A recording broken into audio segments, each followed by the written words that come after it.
जी पोरांनी सत्कार केला त्यांनी काल मीडिया समोर बाईट दिलेली आहे की आमची खरोखर फसवणूक केली, आम्हाला माहिती नव्हतं, अशी पद्धतीने बातमी जाईल, चुकीची बातमी आहे. त्यांनी त्या गोष्टीचा जाहीर निषेध केलेला आहे आणि त्यांना राहुल कुल्लाला काल मीडियाच्या माध्यमातून त्यांनी राहुल कुल्लाला काय सांगायचे ते पूर्णतः त्याला निरोप दिलेला आहे आमचा.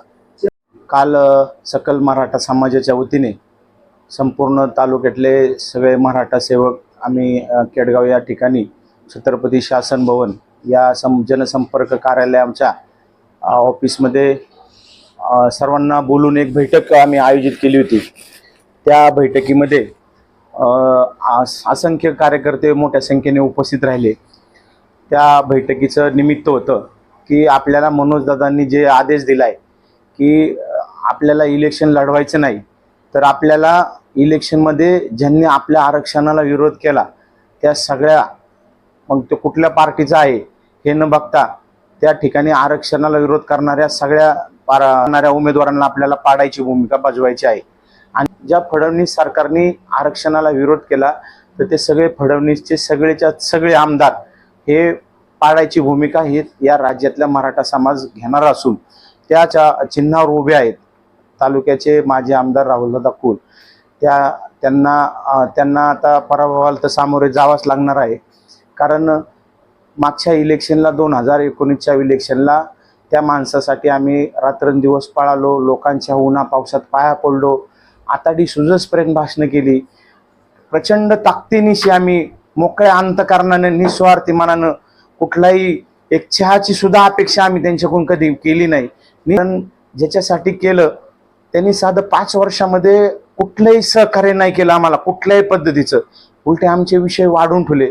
मदत करायची असं वाटत होतं, मैत्रीतल्या दुनियाचा मित्र आहे पण तो त्या पात्रतेत बसत नाही खरं सांगायचं. तालुक्याच्या शेतकऱ्यांनी 52,000 सभासदांना 25 वर्ष झालं विश्वासाने त्यांना निवडून दिलं आणि त्या विश्वासाला तडा जायचं कारण म्हणजे आता जी कारखान्याची सभा झाली, मासिक सभा, त्या सभेमध्ये मी त्यांना एक प्रश्न विचारला की माननीय चेअरमन साहेब, आपण गेल्या अनेक वर्षापासून तालुक्याच्या सभासदांनी तुमच्यावर विश्वास ठेवला, हे त्यांचं अपयश आहे का आपल्याला कारखाना चालवता नाही आला, आपण हा कारखाना दुसऱ्याच्या घशात घातला, हे आपला अपयश आहे. तर त्यांनी स्पष्ट सांगितलं की लोकांनी मला मतदान केलं हे लोकांचं अपयश आहे. म्हणजे मला तालुक्याच्या मतदार राजाला विचारायचंय की जर आपण मतदान करतोय हे जर त्या तालुक्याचा माजी आमदार असं म्हणत असेल की मतदान केलं हे चूक आहे, तर इथून पुढच्या काळात खरंच मतदार जातीने जागृत होऊन याचा कुठेतरी विचार केला पाहिजे आणि ह्याला धडा शिकवायची आता खरी वेळ आलेली आहे. यानं आपल्या कारखान्याचा फसवणूक करून 509 कोटीचं कारखान्यावर कर्ज करून ठेवलं आणि लोकांना सांगतोय हा माणूस की मी खाजगीकरण होऊन दिलं नाही. मला सांगा त्या कारखान्याचं मार्केट व्हॅल्युएशन 250 कोटी रुपये आहे आणि कोण तुमचा कारखाना 500 कोटीला घेईल. म्हणून एक कुठंतरी मार्ग त्याला एक बायपास रस्ता काढला आणि तो निराणी सारख्याला त्यांनी 10 वर्ष 25 वर्ष चालवायला दिला. दुर्दैव गोष्ट आहे की त्या कारखान्यामध्ये ज्या कामगारांनी आतापर्यंत त्या कारखान्याच्या जडणघडणीमध्ये खूप मोठा मोलाचा वाटा उचलला, त्या कामगारांचे जवळजवळ 55 कोटी रुपये थकीत आहेत.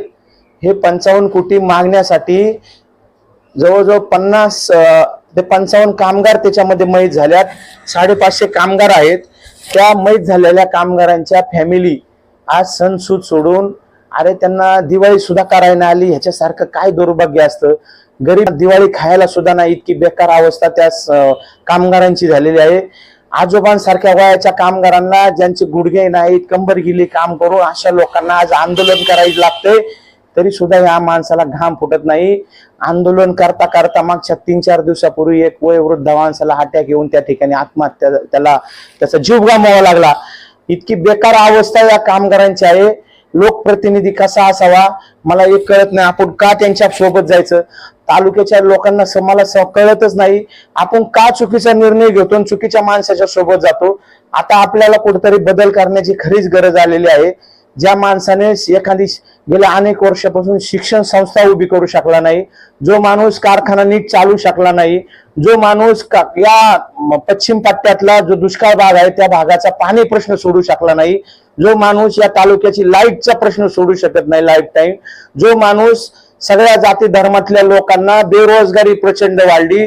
जो माणूस या बेरोजगारीवर मात करू शकत नाही, एक पोरग कामाला लावू शकत नाही, मला कसं मतदान करायचं? मला माझ्या पुढे हा मोठा प्रश्न आहे. माझ्या पुढेच नाही तर तालुक्याच्या सर्व जनतेसमोर, सर्वसामान्य जनतेसमोर हा प्रश्न आहे. म्हणून आम्ही काल सगळ्यांनी निर्णय घेतला. मनोजदादांच्या आदेशानुसार आम्ही सगळं समाजातली लोक, माझे मित्र परिवार रमेश आप्पांच्या सोबत जाण्याचा निर्णय घेतला आणि आम्ही आजपासून सगळे कार्यकर्ते सक्रिय मोठ्या ताकदीने रमेश आप्पांच्या मागे उभे राहून येणाऱ्या काळात राहुल कुलांना धडा शिकवल्याशिवाय आम्ही गप्प बसणार नाही. राहुल कुल, मी आत्ताच सांगतो, 70,000 मतांनी पडल्याशिवाय राहणार नाही, हे मी छाती ठोकपणाने जाहीरपणाने सांगत आहे. आपल्याला काल जी पोरांनी सत्कार केला त्यांनी काल मीडिया समोर बाईट दिलेली आहे की आमची खरोखर फसवणूक केली, आम्हाला माहिती नव्हतं, अशी पद्धतीने बातमी जाईल, चुकीची बातमी आहे. त्यांनी त्या गोष्टीचा जाहीर निषेध केलेला आहे आणि त्यांना राहुल कुल्लाला काल मीडियाच्या माध्यमातून त्यांनी राहुल कुल्लाला काय सांगायचे ते पूर्ण तर त्याला निरोप दिलेला आहे आमचा. मुलांची तुमची काय बातचीत झाली का? बोलणं झालं? हो, ते मुलांची माझी बातचीत झाली. म्हणले आम्हाला फसवलं भाऊ, आम्हाला तिथं बोलवलं आणि नुसतं आम्हाला वाटलं बसायला बोलवलंय मंदिरात म्हणून आम्ही गेलो, परंतु त्यांनी आमचा तिथं जाहीर 4 वेळा उठा उठा, 4 वेळा आम्हाला म्हटले उठा उठा, पण आम्ही शेवट नाईला जसं उठावं लागलं आणि आम्हाला तिथं ते सन्मान घ्यावा लागला. परंतु आम्ही कुणीही तुमच्या सोबत नाही, आम्ही राजाभाऊ तांबे सोबत आहोत असं त्यांनी जाहीरपणाने सांगितलं.